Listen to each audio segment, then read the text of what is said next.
le Président, tu nous avais promis que si tu devenais président, tout allait changer. Oh. Depuis que tu es président, tu ne fais que nous pourchasser et puis emprisonner. Yeah, bravo Kafisa. Oh. Monsieur le Président, je ne suis pas salarié, j'ai pas payé mon loyer, tu veux noyer mon foyer. Je vis dans ce coin où tu vois la pauvreté nous côtoie, où tu envoies bulldozer en convoi. Yeah, bravo Kafisa, oh yeah. Yeah, Kafisa, oh. Bravo côté à jamais, John et Kafisa, oh. Le bougon si porras, John et Kafisa, oh. A bobo sa mangue, John et Kafisa, oh. Bravo Kafisa. Yeah, Kafisa, oh. Bravo Kafisa. Yeah, Kafisa, oh. Simone Ide, Jolo Kafisa, oh. Le coup de Charlie, Jolo Kafisa, eh. Sangara Bouzraman, Jolo Kafisa, oh. Président de l'EPS, avec l'ensemble des membres fondateurs, ont décidé donc d'organiser ce déjeuner de presse.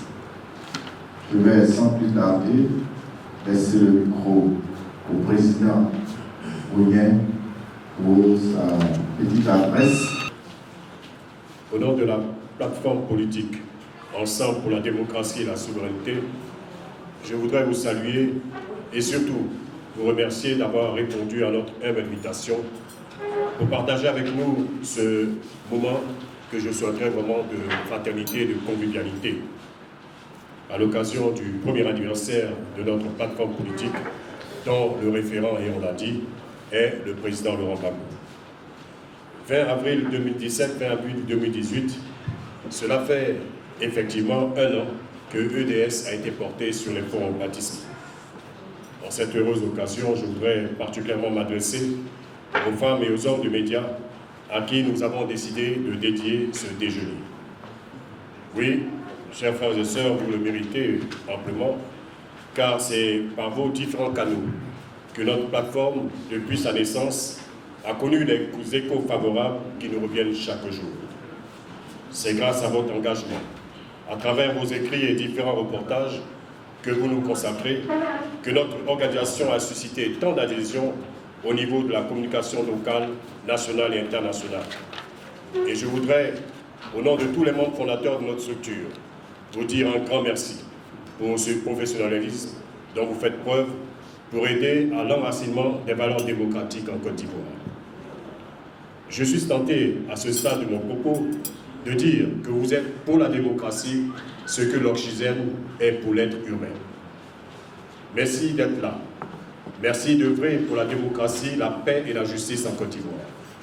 Je sais personnellement pouvoir compter sur votre engagement pour continuer d'aider EDS dans la défense de ces valeurs cardinales que nous avons l'ambition de partager avec tout le peuple de Côte d'Ivoire.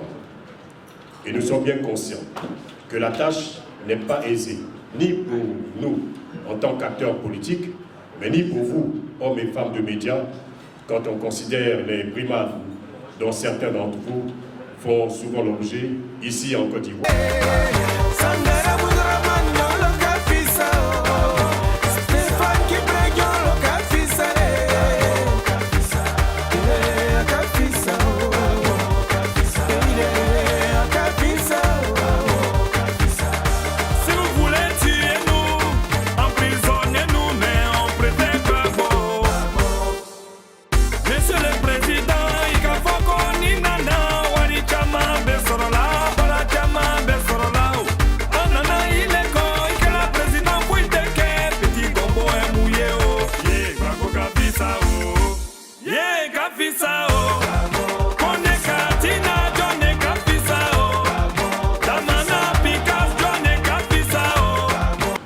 Quels sont les acquis de votre lutte pendant cette première année? Qu'est-ce que vous avez obtenu avec ce pouvoir que vous n'avez de cesse qualifié de dictatorial? Pour parler d'acquis, déjà, il faut peut-être que je vous dise à peu près quels sont les objectifs de notre plateforme. Bien sûr, comme toute formation politique, elle aspire à reconquérir le pouvoir d'État. Mais nous pensons que nous avons des actions spécifiques, c'est notamment contribuer à la réconciliation nationale, mais cette réconciliation doit passer par la libération des prisonniers politiques. En premier lieu, le président Laurent Gbagbo, le ministre Charles Blé-Goudé, Mme Céline Gbagbo, de tous les prisonniers politiques, civils et militaires, et le retour des exilés. La restauration de la démocratie.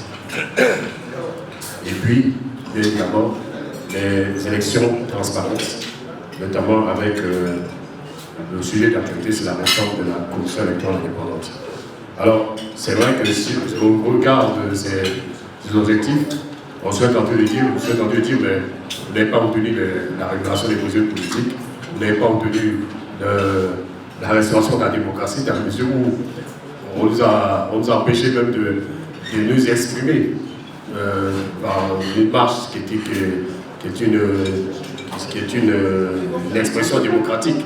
Bon. Et puis aussi, les prisonniers ne sont pas libérés. Bon. Et puis, le problème des élections transparentes à travers la commission électorale. On serait tenté de dire qu'en un an. Bon, un an c'est peut-être beaucoup, mais c'est peu aussi. Nous avons l'acquis, c'est surtout que nous avons marqué notre présence sur l'échiquier politique. Je suis Kylian Moula, DP de River News TV depuis Paris. J'ai 2-3 petites questions à vous poser. La première question, c'est une information qui fait croire que l'EDS serait une initiative de Laurent Gbagbo pour donner une visibilité aux actions du FPI version Sangaré. Vrai ou faux? Ça, c'est la première version. La deuxième question s'adresse au professeur Sangaré. Tout le monde sait qu'aujourd'hui, le FPI est dirigé par deux tendances. Alors, quelles sont les actions que vous allez mener vers M. Afi N'Guessan pour réconcilier véritablement le parti du Laurent Gbagbo? Et puis la troisième question, c'est, on sait que l'EDS est un instrument de promotion des idéaux du FPI, du Laurent Gbagbo. Je suis prêt, comment expliquer qu'il ne s'implique pas dans la crise qui secoue le FPI? Merci beaucoup. Je vais de répondre à la question. Je connais le FPI. Voilà comment Laurent Gbagbo fonctionne. Bon, il n'y a pas de tendance. Je ne crois pas à la CPI. Essaie de gérer son dossier. Il a été président d'un État, il a dirigé un État. Il est au-dessus des partis politiques aujourd'hui. Donc là où il est, là, il se bat pour revenir en Côte d'Ivoire. Le jour où je verrai deux tendances dans un pays, je vous répondrai. Moi, j'ai réglé mon problème au congrès de Mama en 2015. Il faut que je dise les choses clairement. Au sein où je suis, pour moi, il n'y a qu'un seul FPI. C'est le FPI fondé par le président Laurent Gbagbo. Et le FPI qui est présidé par le président Laurent Gbagbo et dont l'intérim est assuré ici par le président Sangaré. Je dois le dire, je le dis avec beaucoup de certitude, avec beaucoup de conviction, parce que j'ai rencontré le président Laurent Gbagbo. J'ai rencontré le président Laurent Gbagbo. Et autour dans le courant du mois d'août 2017, nous avons passé près de 5 heures de temps. Hein, je suis pas, comme vous savez, je ne suis pas membre du FPI. Mais le président Gbagbo ne m'a jamais parlé de deux FPI. Il m'a parlé du FPI qu'il préside. Il m'a parlé du FPI, son parti, tout le temps que nous avons passé. Et je ne me suis même pas permis de lui dire est-ce qu'il y a des tendances. Pour moi, il n'y avait pas de problème. Pour moi, c'est le président Gbagbo, le président du FPI. Je crois que personnellement, je me suis permis de faire cette additive parce que, en tant que président d'une plateforme, c'est ce que je peux vous dire. Je suis à la tête d'une plateforme dont est membre le Front populaire ivoirien, présidé par le président Laurent Gbagbo, fondé, créé et présidé par le président Gbagbo. Je dis même créé parce que ceux qui ont fondé le président Gbagbo, il y a deux membres fondateurs. Il y a le président Sangaré Abdourahmane et M. Anna qui est là. Celui qui a créé le FPI, c'est le président Laurent Gbagbo, avec eux. et pour le parti qu'il préside. Personnellement, c'est tout ce que je sais. Je pense que vous, les journalistes, je ne sais pas si on peut vous demander de réconcilier des lignes éditoriales qui ne sont pas les mêmes. Je ne sais pas. Si on demande aux patriotes de notre temps de se réconcilier, je ne sais pas. Vous pensez que la réconciliation, l'unité, ce n'est pas un décret, ce n'est pas un ultimatum. Ça s'éprouve et ça prouve dans la vision partagée. Guy-Salminan Koulibaly pour l'Inter. J'ai deux questions. La toute première question s'adresse à Monsieur le Président. Où en êtes-vous avec la lutte pour une nouvelle CEI après l'échec de la marche du mois de mars? La seconde question s'adresse, disons sélectivement, à Monsieur le représentant du PDCI dont j'oublie le nom.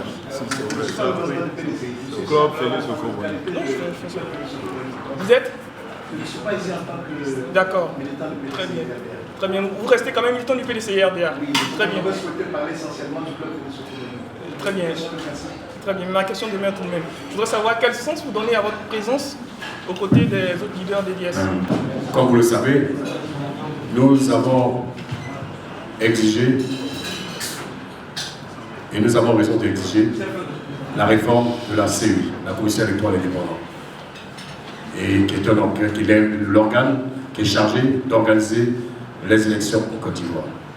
Et comme vous le savez aussi, cet organe a été déclaré illégal suite à un arrêt de la Cour africaine des peuples et des droits de l'homme.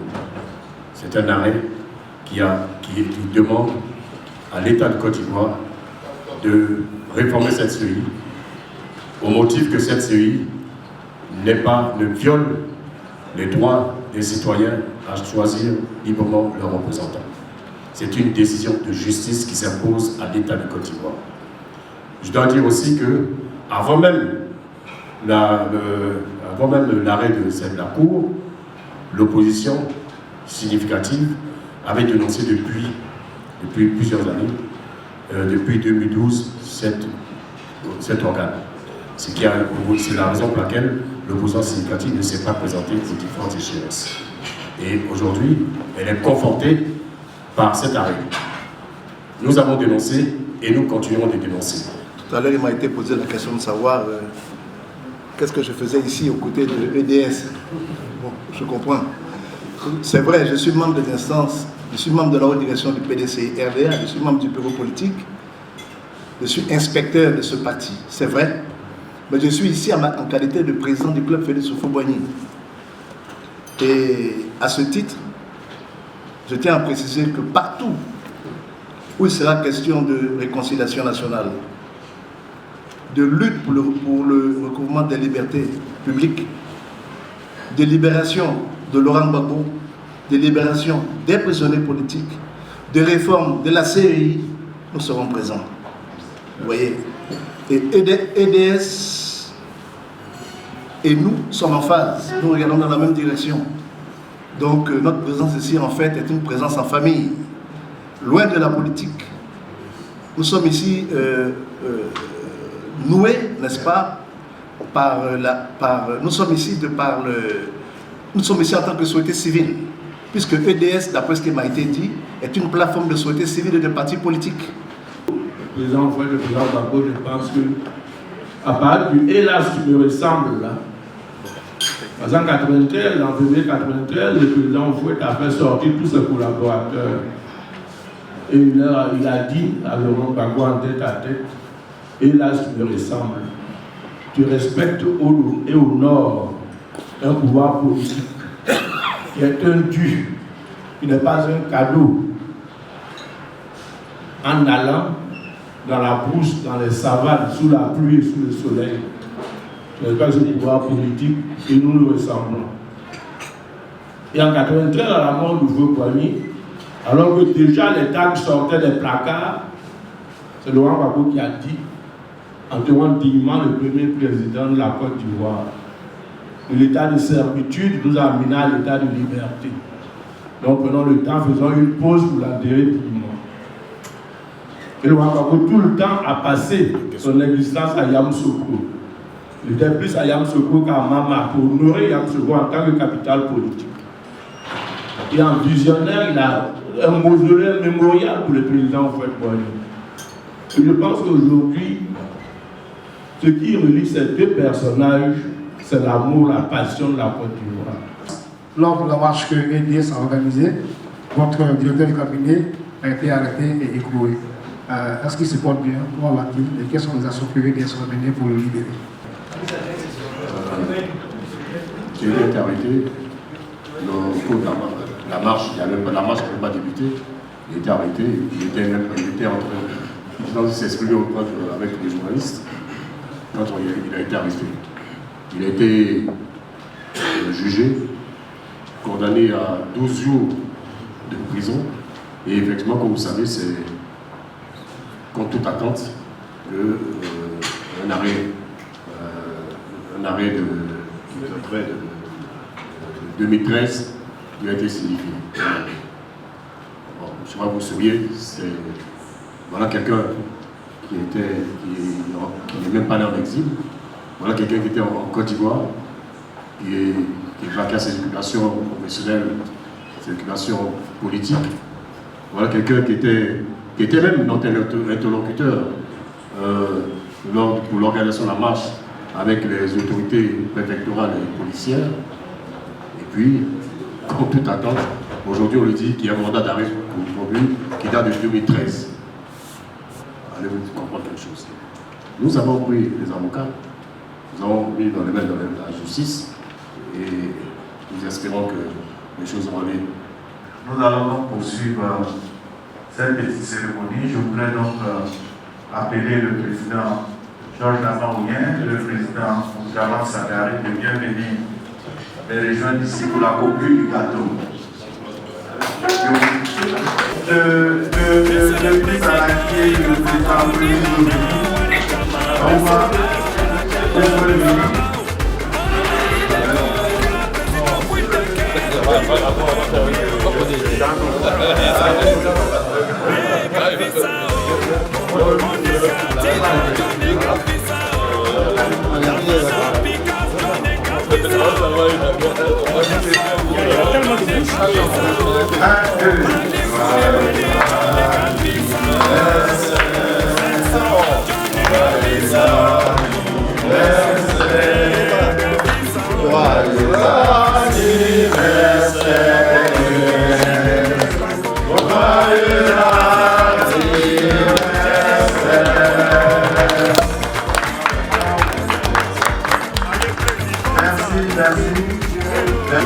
Vos avis sont tenus par le deadline pour le quotidien. Ne vous inquiétez pas, ça sera pour vous tout à l'heure.